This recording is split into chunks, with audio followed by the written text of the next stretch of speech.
Hi, and welcome back to Wendy's Weird World. Today's story is titled Q's Window. The trigger warning for this story involves magical creatures, dark entities, and orange cats. If any of those bother you, this is your cue to click off now. Hope you stay, hope you enjoy the story, and if you do, I'd appreciate a like, maybe even subscribe if you're interested in hearing more. Thanks, and let's get on with the story. My cat Q is incredibly smart. In late 2019, I adopted two kitty brothers. Bond was a beautiful tuxedo boy with a row of black buttons down his white belly and a black heart on his left paw. Q is short for cutie pie, and he's an orange tabby with white socks and chest. I worked from home, so we spent a lot of time together, and my room was their world. They weren't interested in going anywhere else. Born indoors, the outside world was just something they observed from windows, content from their cozy home. This suited me just fine because they were safer inside. Their scratching habits were a bit of a challenge, but it's a small price to pay for their company. After Bond passed away from liver disease just before his 4th birthday, Q and I became inseparable. Our bond deepened as we shared our grief and navigated through our loss. Q, always the bad one, became more mischievous and inventive in his antics to get my attention. He would knock over things, disrupt my sleep by jumping on the computer desk, and he even learned how to turn off my BiPAP. It wasn't long before I realized his bad actions were cries for attention. His food bowl might be empty, well, you know what cats consider empty, or his water bowl might be a little too low for his liking. Often, he just wanted help retrieving a toy that was stuck out of his reach. His vocalizations grew louder and more frequent, and he seemed to be communicating with a purpose. Even with my noise-canceling headset on, I could hear his insistent meows. After seeing a cute video with pets using programmable electronic buttons placed on the floor to talk to their humans, I decided to get Q a set to see if he would use them. One night, as I sat at my desk, Q knocked a small figurine from the shelf. I sighed, thinking it was another ploy for attention, wondering what he wanted. But when I picked it up, I thought I saw a shadow flitting across the nearby window through the blinds. It was almost as if Q had seen or sensed something that I couldn't. Shrugging it off, I placed the figurine back and turned my attention to Q, who was now by his buttons. "Q, you're a little rascal," I said, scratching him behind the ears. He responded by pressing the button that said, "Treat." Typical. We started to use the buttons more actively to communicate. Q quickly mastered them, asking for food, water, and treats, of course. One night, I noticed him staring intently out the window, his tail twitching. Curious, I asked him, "What are you looking at, Q?" He hopped down and pressed no, then friend. "Is it a neighbor's kitty?" I asked, knowing his disdain for intruding animals. He pressed no, friend, dark. "Is it gone now?" "Yes. Good night." Q hopped up on the bed and settled down for the night. I followed, moving him to his usual spot so I could get comfortable. As I drifted off, I couldn't shake the feeling that something unusual was lurking outside. Just before dawn, I awoke with a start. My room was dimly lit by a small lamp. Q greeted me with a curious purr chirp as I turned on the overhead light and checked the time. It was not yet 6 a.m. "Why am I awake?" I muttered to myself. Q jumped up to look out the window, and he let out a low growl. A shiver ran down my spine. "Is someone there?" I called out, hoping to scare off any potential intruder. Q jumped down and pressed no, dark, good night. "Nobody is there?" I asked, puzzled. "No, bye." I got up to check for myself, peering through the blinds, but saw nothing. Q watched intently as I climbed back into bed. We settled into our usual routine, and soon I was back asleep. Later that morning, as I was working on my computer, Q jumped down and started pressing his buttons. Hello. Dark. No. Friend. Goodbye. What? That makes no sense, Q. I watched him carefully select each button. Hello, he pressed again, looking up at me. Hi, baby. Dark, no, friend. Dark, no, friend, I repeated. You don't like the dark? No, he looked up at me, obviously annoyed. Then he continued. Dark, no, friend. You mean it's a dark creature that isn't a friend?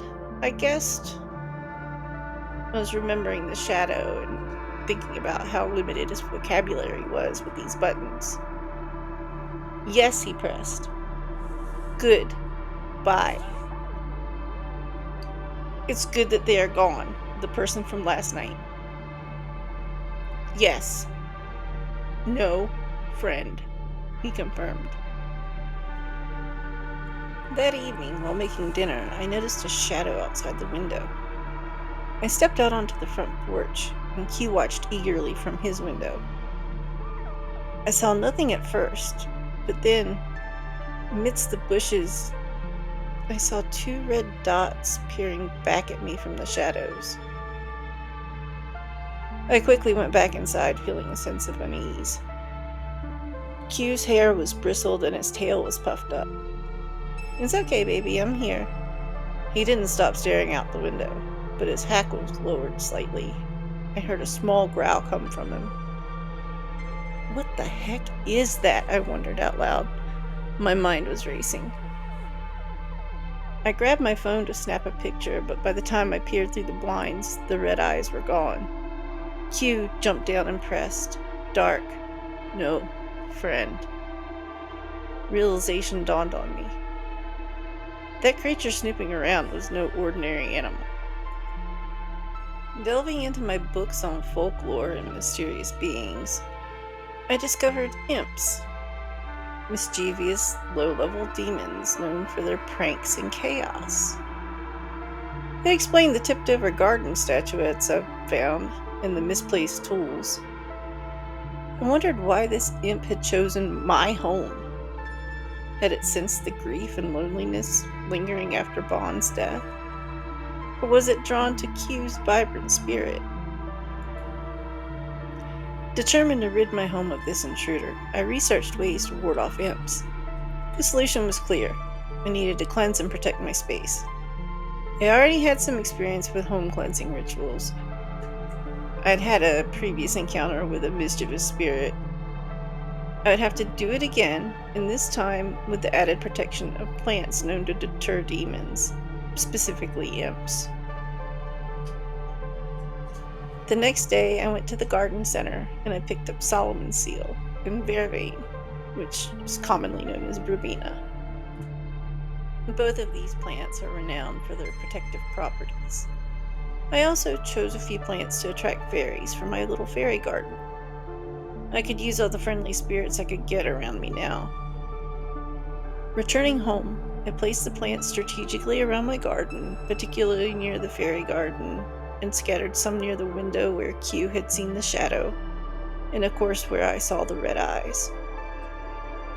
Q watched me intently from the window, his tail flicking as he sat in his favorite spot. That evening, as I lit incense and left it to burn on the porch, Q was restless. I watched the incense burn from my room as Q paced by the window, his eyes darting to the darkening sky. Suddenly, he jumped down and pressed the buttons. Dark. No. Friend. I looked beyond the porch and I saw the shadowy figure again. The imp's red eyes glowed ominously. As the creature locked eyes with me, angered by my recent gardening, I realized we weren't alone. The plants seemed to shimmer with a protective aura. And then, from the fairy garden, tiny lights began to twinkle and move. At first, they could be mistaken for fireflies, but then they started to gather and move with a purpose. I watched as the fairies, appearing as nothing more than shimmering lights now that it was night, gathered into a swarm, and they encircled the imp. Their light grew brighter, forming a tight ring around the dark figure. Q and I watched in awe from the window. The imp slowly shrank into the ground, its form dissipating into a puff of gray smoke. The fairies left behind a lovely ring of white mushrooms where they had encircled the imp. In the center of the ring stood a single Solomon seal plant, newly rooted. Breathing a sigh of relief, I knelt by the fairy garden and I thanked the fairies. I left them some of my favorite tumbled gemstones and beads as tokens of my gratitude. The ring of mushrooms remained undisturbed, a natural protective circle that lasted for weeks. Q continued to explore his buttons with renewed enthusiasm. He often pressed, "Good light friend," or "light friend," when he was looking out the window at night, acknowledging the fairies who had come to our aid. I had a sneaking suspicion that they also visited Q when I wasn't around.